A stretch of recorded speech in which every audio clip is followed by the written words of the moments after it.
சில சமயத்துல நான் யோசனை பண்றேன். நான் நினைக்கிறேன், நான் எதுக்காக ம் பொறந்தேன்? எனக்கு ஒ கடவுள் எதுக்காக என்னை அ ம பூமி மேல எடுத்துன்னு வந்தாரு? என்ன விஷயமா இருக்கும்? அன்னிட்டு நம்ப யோசிக்கிறோம். அதுக்கு நம்பளுக்கு ஒரு உத்தரவு வராது. ஏன்னா ஆன்ஸ்வர் வராது. அது எதுக்குன்னா, அது நம்பளுக்கே தெரியாது. அது கடவுளுக்கு தான் தெரியும். ஸோ இப்படி நானும் யோசனை பண்ணேன். நீங்க யோசிச்சிருப்பீங்க.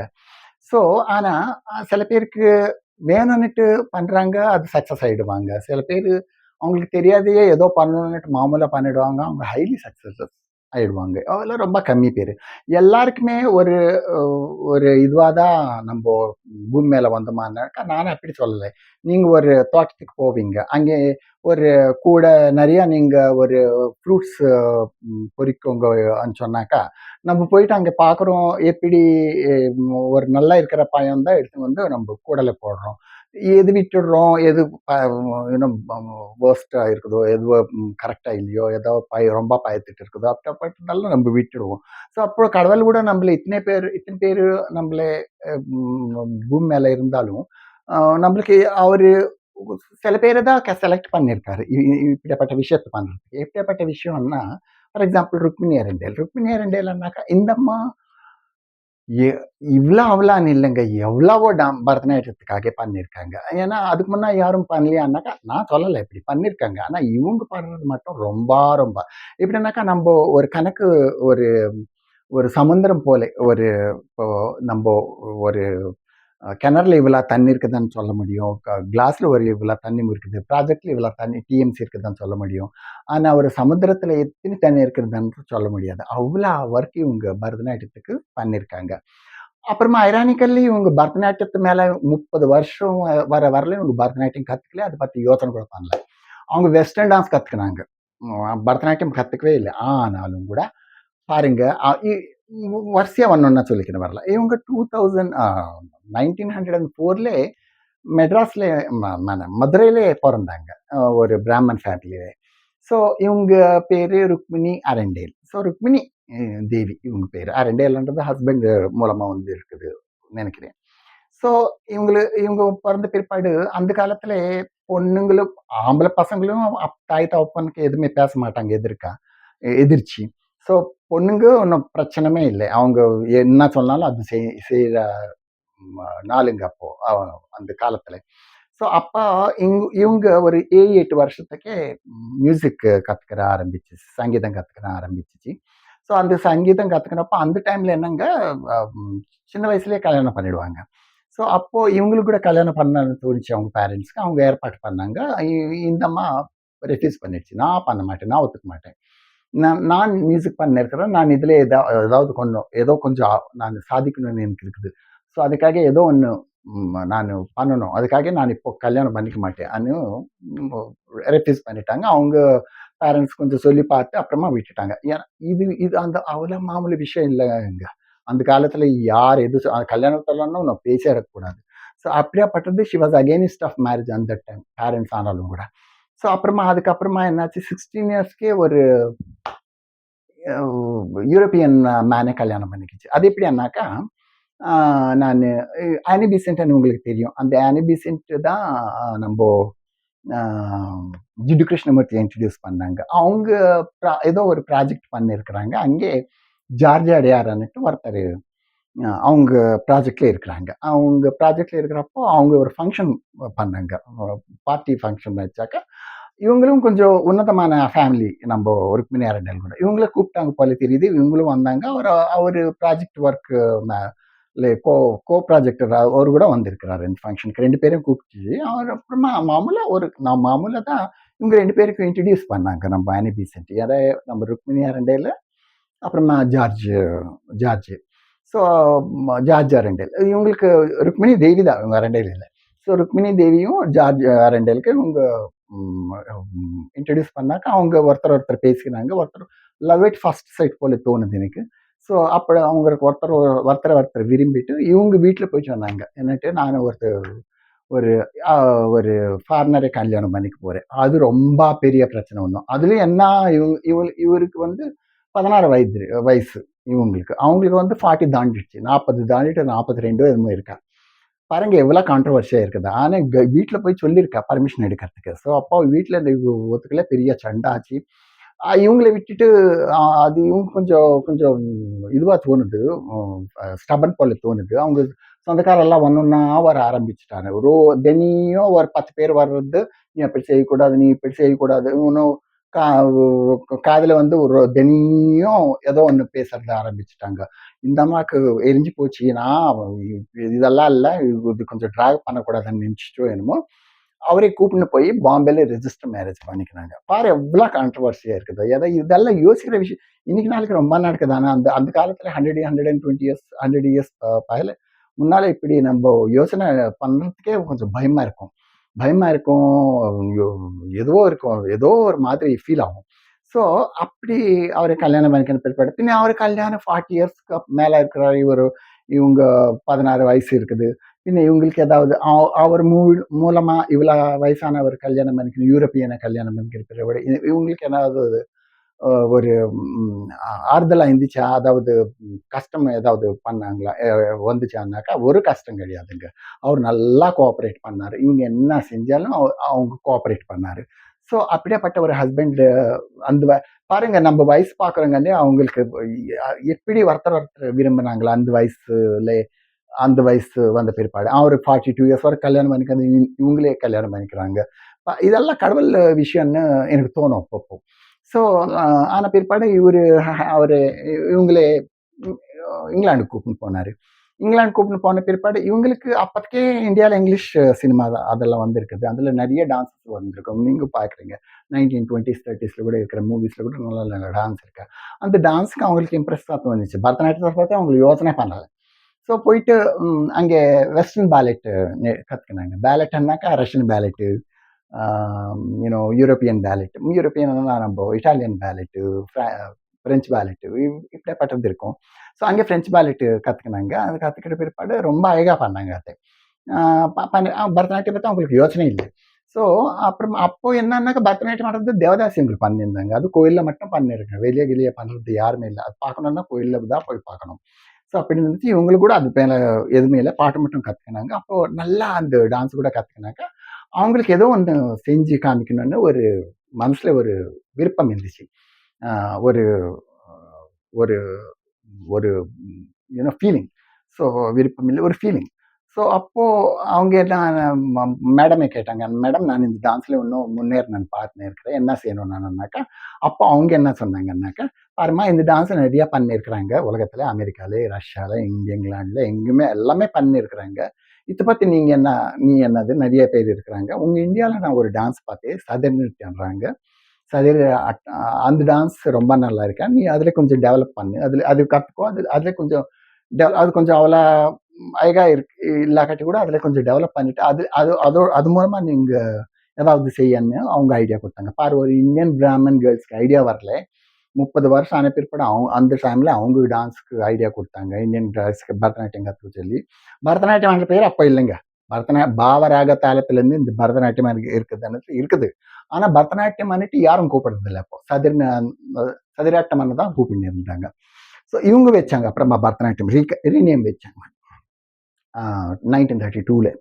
ஸோ அப்புறமா வந்து அங்கேருந்து வந்துட்டு பிற்பாடு இவங்க நேராக போய் டான்ஸ் கிளாஸில் ஜாயின் ஆனாங்க. அந்த காலத்தில் என்ன, இப்போ கூட நம்ம பசங்களே டான்ஸ் கிளாஸில் ஜாயின் பண்ணோம்னா, நம்ம பொண்ணுக்கு ஒரு 10 வயசு 15 வயசுக்கு முன்னாலே ஜாயின் பண்ணி 10 வயசுக்கு முன்னாலே ஜாயின் பண்ணணும்னு யோசனை பண்ணுறாங்க. அந்த காலத்தில் தேவதாசி அவங்களுக்கு கூட 10 வயசுக்கு முன்னால் இருக்கிறவங்கள கம்மியாக இருக்கிறவங்களே தான் அவங்க நட்டனாருங்க ஏற்றுக்கின்னு இருந்தாங்க நம்ம தேவதாசியா.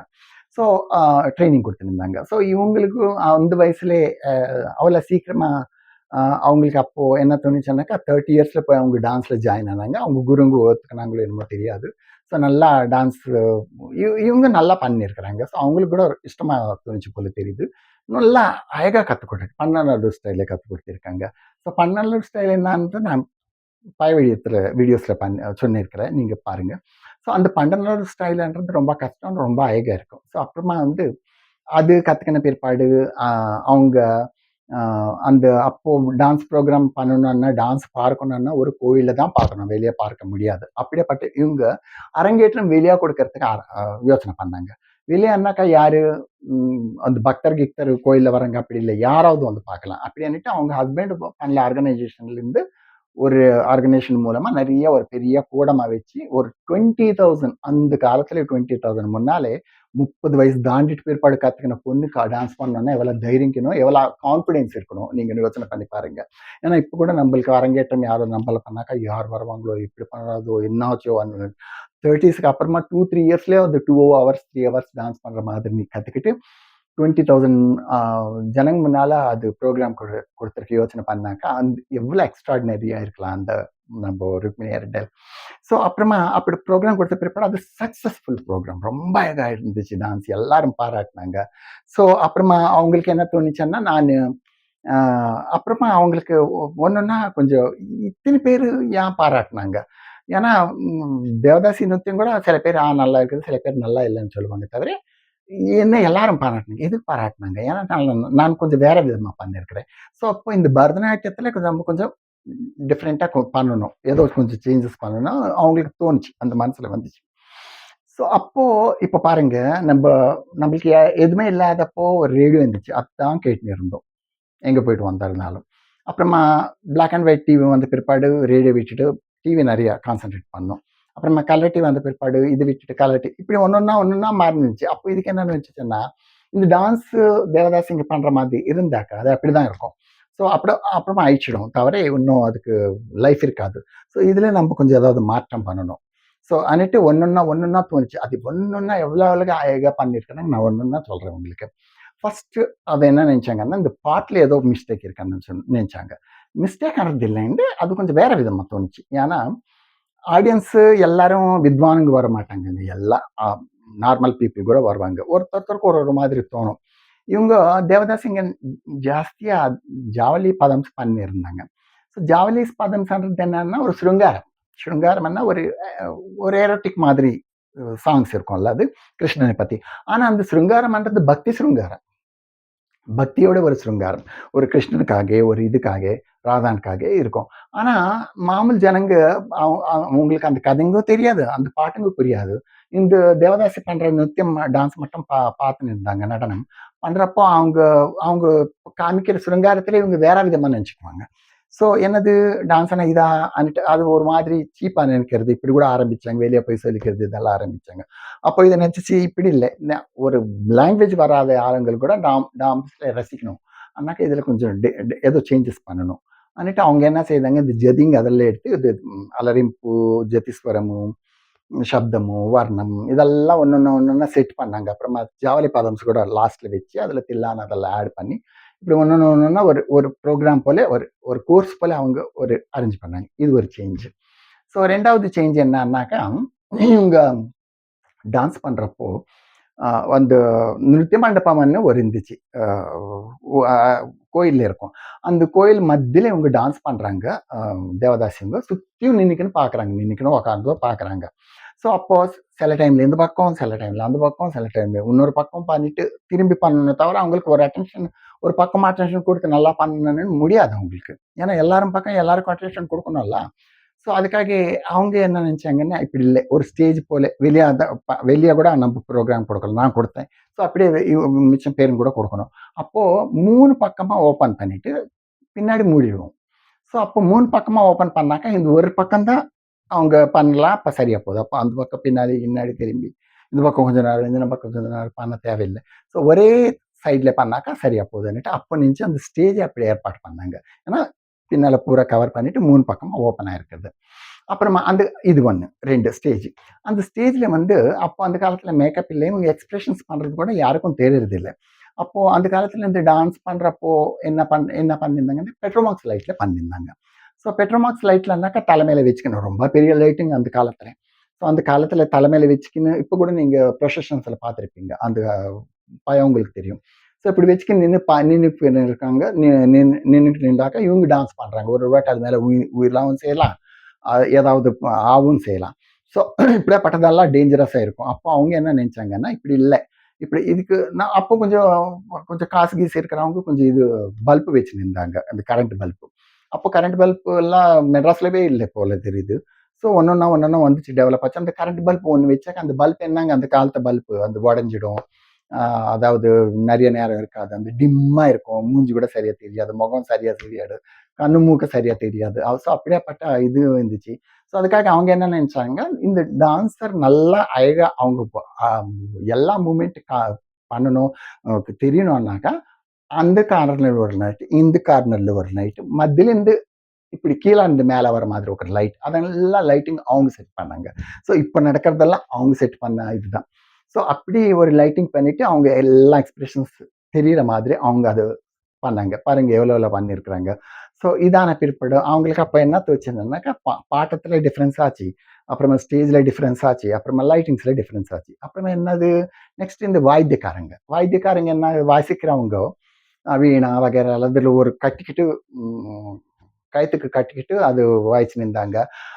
இவங்க டான்ஸ் இப்போ நீங்க ஒரு ப்ரோகிராம்க்கு போனா, அந்த டான்ஸ் ஆடுறவங்க ஸ்டேஜ் பூரா எல்லாமே சுத்தி சுத்தி பண்ணுவாங்க. பாடுறவங்க ஒரு மூலைல உட்காந்து பாடுறாங்க. அதெல்லாம் பார்க்கறதுக்கு ரொம்ப அழகா இருக்கும். நம்மளுக்கும் தெரியும். அப்போ அப்படி இல்ல. அப்போ நான் இந்த ட டான்ஸர் பண்ணியிருந்தாக்கா, இங்க வாய்க்கிறவங்க அப்படி இப்படி சுத்தினே வாய்ச்சுட்டு இருந்தாங்க. இந்த பக்கம்ல இருந்து அந்த பக்கம் போறது, அந்த பக்கம்ல இருந்து இந்த பக்கம் இப்படி திரிஞ்சுக்கினே வாய்ச்சுன்னு இருந்தாங்க. வாய்ச்சுட்டாக்கா, அப்போ அது இவங்க டான்ஸ் பண்ணியிருந்தாங்க. ஒரு ஒரு வாட்டி இவங்க அவங்களுக்கு என்ன பயம்னா, இந்த டான்ஸ் பண்றப்ப வேலை வந்து விழுதுன்ட்டு உட்காரலையோ என்னமோ தெரியல. ஸோ அப்படி ஒருவேளை டான்ஸ் ரொம்ப விகரஸா இருந்தாக்கா, ஒரு ஒரு பிரமோதமா இருந்தாக்கா, இன்னும் அது கொஞ்சம் கஷ்டம்னுட்டு பின்னால வந்து நல்லா வரிசையா நின்னுக்கிறாங்க. ஒரு ஒரு லைன் போட்டு. அந்த லைன்ல இவங்க பின்னால பாடினிருந்தாக்கா நின்னுக்குன்னு, இவங்க இங்க முன்னால டான்ஸ் ஆடுவாங்க. இப்படி இருந்துச்சு. அது கூட இதுக்கு இந்த அம்மாக்கு கொஞ்சம் பிடிக்கல. இதுல கூட நம்ம ஏதோ சேஞ்ச் பண்ணணும்னுட்டு, அப்போ வீணா, ஃப்ளூட்டு, மிருதங்கம் இவங்களெல்லாம் ஒரு இடத்துல, ஒரு மூலைக்கு, ஒரு பக்கத்துல ஒரு இடத்துல உட்கார வச்சு, அவங்களுக்கு ஒத்துமையா ஒரு இடத்துல உக்காந்துட்டு நிம்மதியா அவங்களுக்கு பிரசாந்தமா.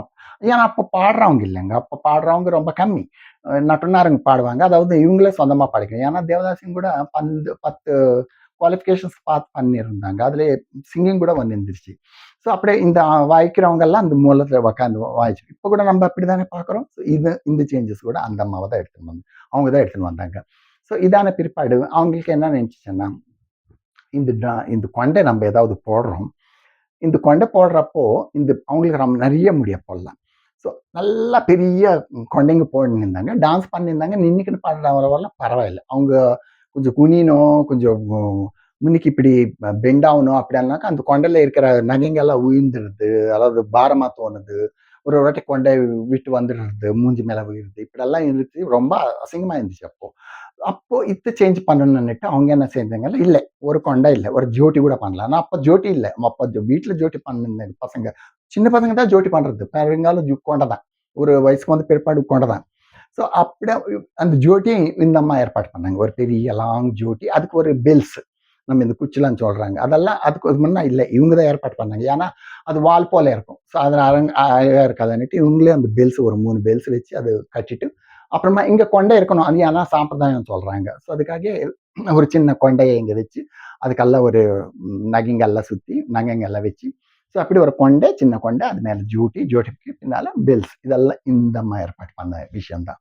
ஸோ இதான பிற்பாடு அவங்க என்ன நினைச்சாங்கன்னா, இந்த நகைங்க ரொம்ப அசிங்கமா இருக்குது. ஏன்னா அசிங்கம்னாக்கா, அதுக்கு இப்ப பார்க்குற நகைங்க போல இல்ல. அது எப்படி இருந்துச்சுன்னா, ஒரு ஒரு ஹம்ச போல ஒரு டிசைனு, ஒரு மயில் போல ஒரு டிசைனு, ஒரு பாத்து போல ஒரு டிசைன். இப்படியாப்பட்ட டிசைன் இருந்துச்சு தவிர முத்தியா அது கூட. அதுக்கு ஒரு டிசைன், அதுக்கு ஒரு ஸ்டோன்ஸ், ஒரு அட்ராக்ஷன், ஒரு கிளிம்சஸ் எதுவுமே கிடையாது. ஸோ அப்போ இவங்க விதவிதமான கலர் ஸ்டோன்ஸ் அதுல ஸ்டட் பண்ணி, அந்த நகைங்க கூட இப்படி ஒரு மாதிரி, இந்த இப்படி தலைக்கு வர மாதிரி, இங்க கிரிப் இருக்கிறதுக்கு இங்க ஒரு மாதிரி, சூரிய சந்திரன் இங்கெல்லாம் பக்கத்துக்கு வைக்கிற மாதிரி ஒரு இடம் கொடுத்து, ஸோ அப்படி இதெல்லாம் இந்த வழியிலுக்கெல்லாம் கூட கல்லு நல்லா சதிச்சு அப்படி வச்சாங்க. அவள ஸ்டட் பண்ணி வச்சுட்டு, அவள அந்த டிசைன்ஸ் எல்லாம் இவங்க பண்ணாங்க. இந்த மாலைக்கு ஒரு ஸ்டோன்ஸ், இந்த பெல்ட்டுக்கு ஒரு ஸ்டோன்ஸ், இதெல்லாம் அவங்க பண்ணாங்க. ஸோ அதான பிற்பாடு இது பண்ண பிற்பாடு அவங்களுக்கு என்ன தோணுச்சுன்னா, இந்த ட்ரெஸ் சரியில்ல. ட்ரெஸ் சரியில்லன்னாக்கா எப்படின்னாக்கா, அப்போ புடவை தான் கட்டினிருந்தாங்க. புடவை விதவிதமா கட்டினிருந்தாங்க. அந்த புடவை கட்டினப்போ டான்ஸ் பண்ணணும்னா எல்லா டான்ஸுக்கு கஷ்டமாகுங்க. சில டான்ஸ் பண்ணலாம். ஜாவலி பதம் சொன்னா பண்ணிடுவான். பலரிம்பு, ஜதிஸ்வரம் பண்றது நம்ம குனியணும், முட்டி மேல உக்காரணும், ஃபுட்டோஸ் மேல உக்காரணும். இதெல்லாம் ரொம்ப கஷ்டமா இருக்கும். அந்த புடவை கட்டிக்கின்னு பண்ணுறதுக்கு அசிங்கமாக கூட தெரியும் இன்னொரு வாட்டி. ஸோ அதுக்காக அவங்க அவங்க என்ன நினச்சாங்கன்னாக்கா, அவங்க பைஜாமா போல இப்போ பார்க்குறீங்கல்ல, நம்ம பைஜாமா போல அந்த சில ஐட்டம்ஸ்க்கு டிசைன் பண்ணியிருக்கிறாங்க. அது மேலே ஃபெதர் வச்சு, அந்த ஃபெதர் மேலே அவங்களுக்கு ஃபெதர் வச்சு அது மேலே ப்ளவுஸ் வச்சு, அந்த ப்ளவுஸ் மேலே இப்போல்லாம் அது முந்தானி போடுறதில்லை. அந்த காலத்தில் இப்போ போடுறாங்க எல்லாம். பரதநாட்டியம் கூட முந்தானி, பரதநாட்டியத்துக்கு அப்போ முந்தானி இல்லவே இல்லை, வெறும் ஃபெதர் தான். அந்த ஃபெதர் வச்சு செஸ்ட்டு தெரியாத மாதிரி ஒரு ஃபெதர், பெரிய ஃபெதர் வச்சு இங்கே உள்ளது அவ்வளோ அழகாக அவங்க டிசைன் பண்ணாங்க. அப்புறமா சில சாரி டிசைன்ஸ் கூட இவங்களே பண்ணாங்க, பார்டர்ஸ் அதெல்லாம் தைச்சிட்டு. ஏன்னா அந்த காலத்துல சாரி எப்படியாப்பட்ட சாரிங்க இருந்துச்சுன்னா, புடவைங்க அந்த பூரா ஜிகான்னு இருந்துச்சு தவிர அங்க ஒரு ஒரு டிசைனு ஒரு இது எதுவுமே கிடையாது. இவங்க அந்த பார்டர்ஸ் எல்லாம் வச்சு ஒரு 2 பார்டர் 3 பார்டர் எல்லாம் வச்சு டிசைன் பண்ணி இவங்க ஸ்டிச் பண்ணாங்க. அதெல்லாம் ஒரு கலங்க கலங்காரி இதெல்லாம் இன்ட்ரடியூஸ் பண்ணி இவங்க பண்ணாங்க. இது ஒண்ணு பண்ணாங்க. ஸோ அப்புறமா அவங்களுக்கு என்ன தோணுச்சுன்னா, இந்த மேக்கப் சரியில்லை. மேக்கப் இல்லவே இல்லை. அந்த காலத்துல மேக்கப் பண்ணாக்கா ஒரு ஏதோ சந்தனம் கிந்தனம் ஏதாவது வந்து கொஞ்சம் பூசிக்குவாங்க தவிர பவுடர் கிவுடர் கூட இல்லை இப்போ. ஸோ ஒரு இந்த மை மாத்திரம் இருந்துச்சு. அந்த மை வீட்டில் பண்றாங்க. அது ஒரு தேங்காய் இதிலே நம்ம கல்லெண்ணெய் வச்சு கல்லெண்ணெய் பூசிட்டு இது நுசி வர மாதிரி பண்ணி அது அதிலே பண்ணியிருந்தாங்க. அது வீட்டிலே பண்ணியிருந்தாங்க. அப்ளை பண்ணிக்கிட்டு தவிர ஐப்ரோஸ்க்கெல்லாம் அப்ளை பண்ணுறது கிடையாது அப்போ. ஸோ அப்புறமா இவங்க என்னென்ன இவங்க யூரோப் போயிட்டு வந்தாங்கல்ல, அங்கேருந்து வந்துட்டு இந்த ஐப்ரோஸ்க்கு கூட இது வைக்கிற மாதிரி, அது மேலே கொஞ்சம் டிசைன்ஸ் பண்ண மாதிரி ஏதோ ஸ்டட்ஸ் வகைரா. அப்புறமா வந்து இந்த லிப்ஸ்டிக் அதெல்லாம் இவங்க இன்ட்ரடியூஸ் பண்ணாங்க. முதல்ல ஏதாவது குங்குமம் வேற ஏதாவது பேஸ்டா பண்ணி வச்சாங்க. அப்புறமா இந்த லிப்ஸ்டிக் எல்லாம் இவங்க இன்ட்ரடியூஸ் பண்ணாங்க. இன்ட்ரடியூஸ் பண்ணி மேக்கப் ஒரு நல்ல மேக்கப், ஒரு நல்ல க்ரீம். அந்த க்ரீம் எதுக்கு இந்த பவுடர் எடுக்க அது மேலே பவுடர் போடுறாங்க. பவுடர் கிரிப்புக்காக இந்த க்ரீம் வைக்கணும். ஸோ அப்படின்ட்டு அவங்க ஒன்னொன்னு செஞ்சு இந்த மேக்கப் கூட அவங்கள அப்போ அந்த மேக்கப்பு, அந்த ரைட்டிங்ஸு, அந்த ஹேர் ஸ்டைலு, அந்த நகைங்க, அந்த ட்ரெஸ் டிசைனிங்கு, அந்த பாட்டுக்காரங்க, அந்த லைட்டிங்ஸ் இதெல்லாம் இப்போ அவங்க பண்ணது தானேங்க. எவ்வளோ கான்ட்ரிபியூஷன் இருக்குதுன்னு நீங்களே பாருங்க. ஸோ ஒன்னொன்னு நினைச்சு பார்த்தா எனக்கு தோணுது, ஒரு 30 வயசுக்கு அப்புறமா ஒரு அம்மா டான்ஸ் ஆரம்பிச்சுட்டு, அது டான்ஸ் ஆரம்பிச்சு பண்றதே பெரிய விஷயம்னாக்க இத்தனை சேஞ்சஸ் பண்ணியிருக்கிறாங்க. எவ்வளோ அழகா இருக்கு. அப்புறமா இவங்க இப்படியே சேர்ந்துச்சு நல்லா ப்ரோக்ராம்ஸ் எல்லாம் கொடுத்துருந்தாங்க. ஒரு ஐரிஷ் ஆள் வந்தாரு. ஸோ அவரு ஒரு பெரிய கவியர். அவர் ரொம்ப உலகத்திலேயே பெரிய மிகப்பெரிய கவியர் அவரு. அவரு வந்து இவங்க டான்ஸ் பார்த்தாக்கா, அப்போ அவங்களுக்கு மாமூலா பேசுறப்ப சொல்லுச்சு, நான் இதெல்லாம் இது தேவதாசிங்கிறது அப்படி இல்லைங்க. இது நல்லா சேஞ்ச் பண்ணேன். அப்படின்னு சொன்னாக்கா, அவரு கூட அப்போ அவங்க பண்றதில்ல நீங்க பண்ணீங்களா இதானாக்கா? ஆமாம்மா நானே பண்ணேனாக்கா. அப்ப நீங்க பண்ணீங்க உன்னோடயே போயிட்டுமான்னாக்கா, அந்த அம்மா ஆச்சரியப்பட்டுச்சு. அது என்னங்க அப்படி கேட்குறீங்க? அப்படி சொல்றீங்கன்னாக்கா, ஆமா நீ ஆன பிற்பாடு யார் பண்றாங்க இதெல்லாம் சேஞ்சஸ்? அங்க தேவதாசி பண்றாங்க, அவங்க கன்டினியூ ஆகும். அங்க கூட நம்ப பிரிட்டிஷ்கார் பேன் பண்ணணும்னு கூட பார்த்தாங்க. ஸோ அங்கே அது அது ஏதோ நடக்கும் ஒரு இதுல. நீ பண்ணது சேஞ்சஸ் யாரு அத்தை கண்டினியூ பண்றாங்கன்னாக்கா, அப்போ அந்த அம்மாக்கு தோணுச்சு. ஏன்னா அவங்களுக்கு பசங்க கூட இல்லை. ஸோ அப்போ தோணுச்சு ஏதோ நம்ம ஒரு அப்போ அவர் சொன்னார், நீ 4 சிஷ்யரை ஏத்துக்கோ, அவங்களுக்கு கற்றுக் கொடு. அவங்களுக்கு கற்றுக் கொடு. அவங்க அவங்க அவங்க அவங்க தரத்தரமா கற்றுக் கொடுக்குறாங்க தவிர அது அப்படியே கண்டினியூ ஆகும் தவிர உன்னோடதே அழிச்சிடாது சொன்னாங்க. அப்போ அவங்களுக்கு அவங்களுக்கு கொஞ்சம் பாருங்க, ஒரு இந்தியன் கிளாசிக்கல் டான்ஸர், ஒரு இந்தியன் பிராமன் கேர்ளுக்கு ஒரு யூரோப்பியன் மேடம் ஐடியா கொடுத்தாங்க பரதநாட்டியத்தை நீ டெவலப் பண்ணன்னுட்டு. அப்புறமா இவருக்கு ஐடியா கொடுத்தாரு, ஒரு ஸ்கூலை வைக்க, ஒரு ஸ்டூடெண்ட்ஸை நீ மெயின்டைன் பண்ணுன்னு சொல்லி. ஏன்னா அப்போதானே தரத்தரமா நம்மளுக்கு அந்த டான்ஸ் கண்டினியூ அப்படி ஒரு ஐடியா கொடுத்தாரு. ஏன்னா நம்மளுக்கு கூட சில விஷயங்கள் நம்மளுக்கு எல்லாம் தெரியும்னு நினைக்கக்கூடாது. சில சில விஷயம் நம்ம கேட்கணும், சில விஷயம் நம்ம சொல்லணும். நம்மளுக்கு எல்லாம் தான் சில பேருக்கு தெரியும். அவங்களுக்கு தெரிஞ்சாலும் ஐடியா வராது. அவங்க யோசனை பண்ண மாட்டாங்க. நம்ம சொன்ன பிற்பாடு தான் யோசனை பண்றாங்க. ஸோ இங்கே கூட அப்படி ஆச்செல்லாம். ஸோ அப்போ அவங்க என்ன நினைச்சாங்கன்னா, சரி ஒரு 4 பசங்களை எடுத்துட்டு போய் இவர் யார் கற்றுக்கணும்னு இஷ்டமா வந்துடுறாங்களோ அவங்களை கூப்பிட்டு போய் அடியார் நம்ம மெரினா பீச்சில் போய் அங்கே ஒரு 4, 5 பேருக்கு கற்றுக் கொடுத்துட்டு இருந்தாங்க. இப்போ காலையிலே ஒரு சூரியன் வர்றதுக்கு முன்னாலவே, சன்ரைஸ்க்கு முன்னாலவே போயிட்டு அங்கே டான்ஸ் ஆரம்பிச்சுட்டு சன்ரைஸ் ஆன பிற்பாடு கொஞ்சம் நேரம் பண்ணிட்டு பிற்பாடு அப்புறம் வந்து நின்றாங்க. அப்படி ஒரு ஒரு சின்ன டான்ஸ் ஸ்கூல் போல அங்கே தான் ஆரம்பிச்சிச்சு. அப்புறமா வந்து இந்த ஜார்ஜ் அரண்டேலுக்கு அவங்க அத்தை ஒன்று இருக்குது. அவங்களுக்கு ஒரு பெரிய, அவங்களும் யூரோப்பியன் தான். அவங்களுக்கு ரொம்ப பெரிய அவங்களுக்கு யாருமே இல்லை.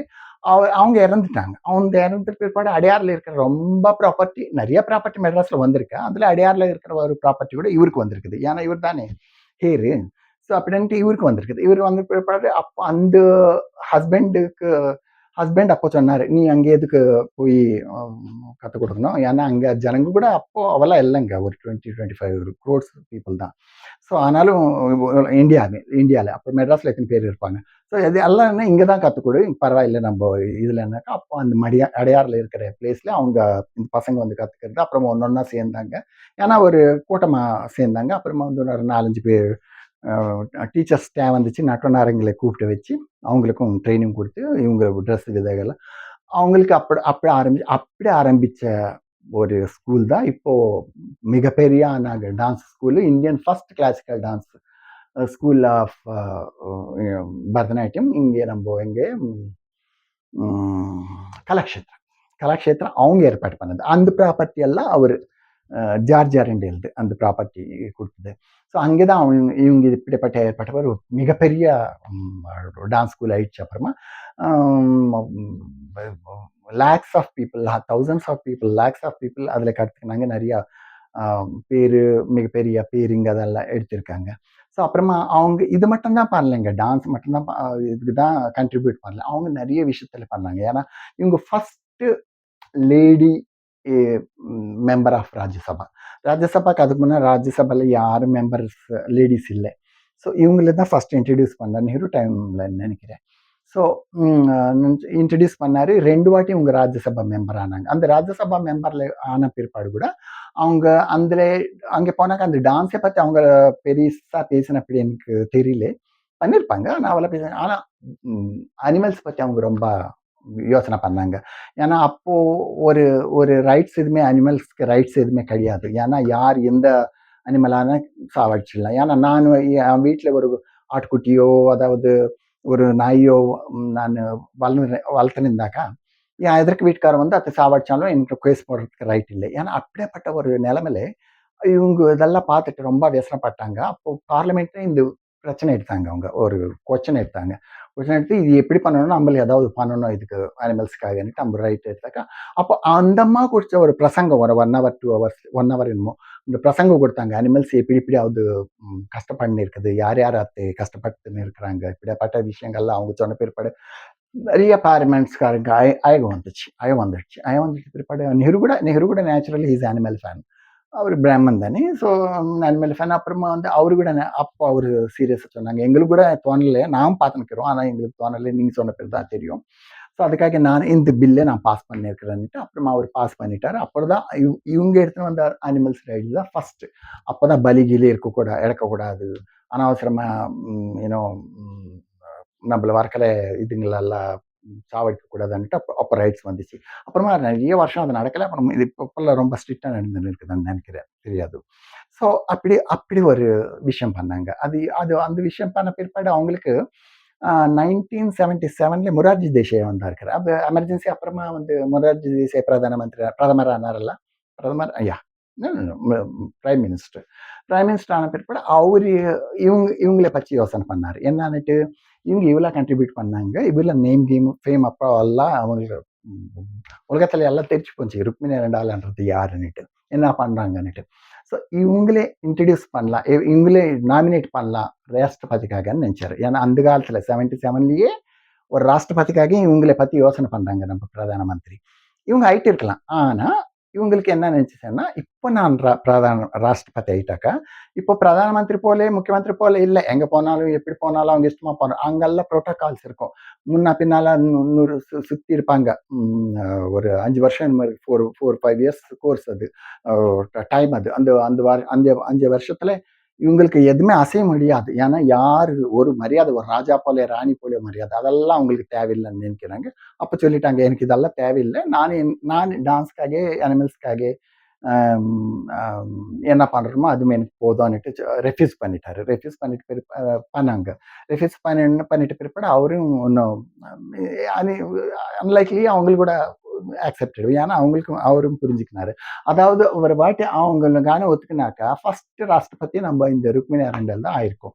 ஸோ பாருங்க எவ்வளோ ஒரு எத்தனை விஷயங்கள் பண்ணியிருக்காங்க. அப்படியே அதுக்காக நான் என்ன நினைக்கிறேன்னா, இப்போ எனக்கு வயசாகி போச்சு. நான் என்ன பண்றேன்? இப்போ என் பசங்களுக்கு இஷ்டம். ஆனா வயசாகி போச்சு. இப்போ என்ன பண்றாங்க? அப்போ முடியல. இப்போ என்ன பண்ணோம்? இப்படிப்பட்ட யோசனைலாம் வச்சுக்காதீங்க. நீங்க எது டான்ஸானே இல்ல. எது நீங்க எப்ப பண்ணணும்னு தோணாக்கா, அப்ப பண்ணுங்க. ஆரம்பிச்சுடுங்க. ஆரம்பிச்சுட்டு பார்த்தா அது கன்டின்யூ ஆனாக்கா ஆச்சு. கடவுள் இது வந்தாக்கா அனுபவம் அ அனுமதி இருந்தாக்கா ஆயிடும். அதாவது அ ஒரு ஒரு வாட்டி கூட விட்டுடுங்க. உங்களுக்கு கொஞ்சம் அனுபவம் வந்திருக்கல்ல. உங்களுக்கு ஒரு ஒரு எக்ஸ்பீரியன்ஸ் வந்திருக்கும் அதெல்லாம்.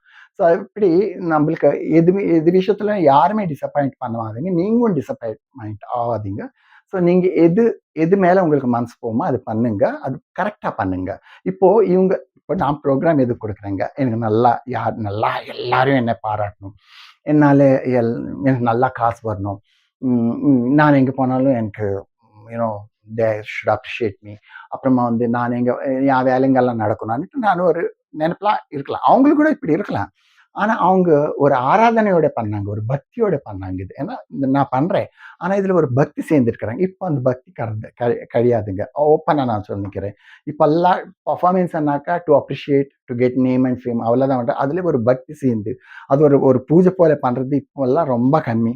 ஸோ அது அப்போ அவ்வளோ டெடிகேஷனா பண்ணாங்க. அதுக்காக தான் கடவுள் அவங்க பின்னால அவ்வளோ 30 வருஷத்துக்கு ஆன பிற்பாடு கூட ஒரு பரதநாட்டியம்ன்ற ஒரு விஷயம் ஸ்டார்ட் பண்ணாக்க கூட அதுல எத்தனையோ பல பல விதமான மாற்றங்கள் எல்லாம் எடுத்துன்னு வந்து எவ்வளோ டெவலப் பண்ண அதுதான் இப்போ கண்டினியூ ஆயிருக்கணும்ல ஆயிட்டு இருக்கிறோம்ல. ஸோ பாருங்க எவ்வளோ இருக்குது. அதுக்காக நீங்களே யாரும் டிசப்பாயிண்ட் பண்ணாதீங்க. நீங்களும் டிசப்பாயிண்ட் ஆகாதீங்க. என்ன பண்ணணும் அது பண்ணுங்க. Okay. Thank you so much.